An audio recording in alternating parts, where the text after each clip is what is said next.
আসসালামু আলাইকুম রহমতুল্লাহি ওবরাকাতুহু। ইন্নাল হামদুলিল্লাহ ওয়াসসালাতু ওয়াসসালামু আলা রাসূলিল্লাহ আম্মা বাদ। সম্মানিত হীরার আলো চ্যানেলের দর্শক ভাই বোনেরা, কাছের এবং দূরের দেশ এবং প্রবাস, যে যেখান থেকে আজকের এই গুরুত্বপূর্ণ ভিডিওটি দেখতেছেন, সবাইকে আন্তরিক মোবারকবাদ।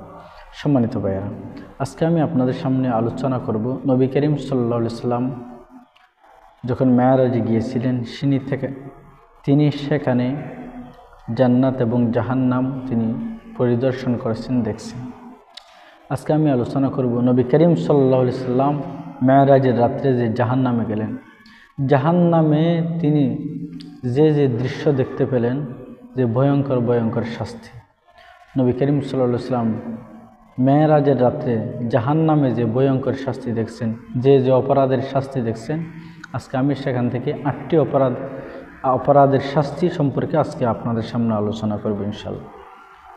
নবী করিম সাল্লাল্লাহু আলাইহি সাল্লাম বলেন, আমি যখন মেরাজে গিয়েছিলাম, মেরাজের রাত্রে আমি যখন জাহান্নাম দেখতে গেলাম, আমি জাহান্নামে এক শ্রেণীর মানুষদেরকে দেখলাম, তাদের হাতের নখগুলা তামার নখের মতো,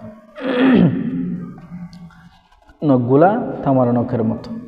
তারা নিজের নখ দ্বারা নিজের মুখে আশ্রয়াইতেছে, শরীরের মধ্যে আশ্রয়াইতেছে, আশ্রয়া রক্ত বাহির করে ফেলতেছে। আমি জিব্রাইলকে জিজ্ঞেস করলাম, হে জিব্রাইল, এরা খারা? এ সমস্ত লোকগুলা খারা যারা নিজের নখ দ্বারা নিজের শরীরের উপর টর্চার করতেছে, নিজের মুখে আশ্রয়াইতেছে, শরীরে আশ্রয়াইতেছে, এরা খারা? জিব্রাইল বললেন, ওগো আল্লাহর নবী, এরা হলো ওই সমস্ত লোক যারা দুনিয়াতে মানুষের আপন ভাইয়ের গোশত খাইত, অর্থাৎ মানুষের গীবত করত, মানুষের দুষ খুঁজে বেড়াতো, মানুষের দোষের কথা অন্যজনকে বলতো, মানুষকে ছোটো করার জন্য এই কাজগুলো করত। এই জন্য মুসলমান ভাইয়েরা, হাদিস শরীফের মধ্যে আছে, আল্লাহ রাসূল সাল্লাল্লাহু আলাইহি ওয়াসাল্লাম বলেন, মান সাতারা মুসলিমান সাতারাহুল্লাহু ফিদ দুনিয়া ওয়াল আখিরাহ। যে ব্যক্তি দুনিয়াতে কোনো মুসলমানের দোষ গোপন রাখবে, আল্লাহ তাআলা আখিরাতেও তাহার দোষ গোপন রাখবে।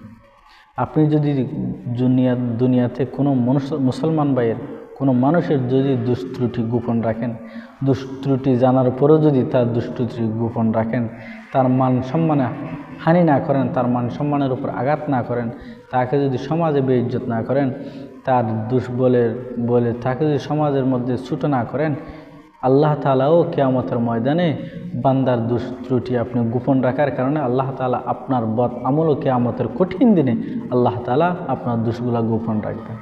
আমরা তো সমাজের মধ্যে এখন বেশিরভাগ এই পরনিন্দা, গীবত, এগুলো আমাদের সমাজে গোষ্ঠীকে পরিণত হয়েছে, মহামারীতে পরিণত হয়েছে।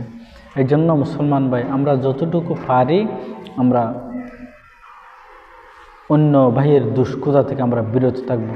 আপনি যদি অন্য ভাইয়ের দুষ্কৃতা থেকে বিরত থাকেন, সমাজ আপনি সম্মানিত একজন ব্যক্তি হবেন, সমাজ আপনি একজন দামি ব্যক্তি হবেন, সমাজের মানুষ আপনাকে সম্মান করবে, শ্রদ্ধা করবে, সবার ভালোবাসার পাত্র আপনি হতে পারবেন।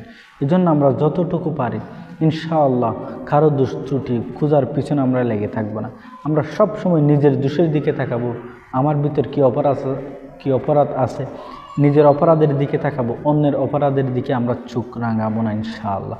আল্লাহ তাআলা আমাদেরকে আমল করার তৌফিক দান করুন। আসসালামু আলাইকুম ওয়া রাহমাতুল্লাহ।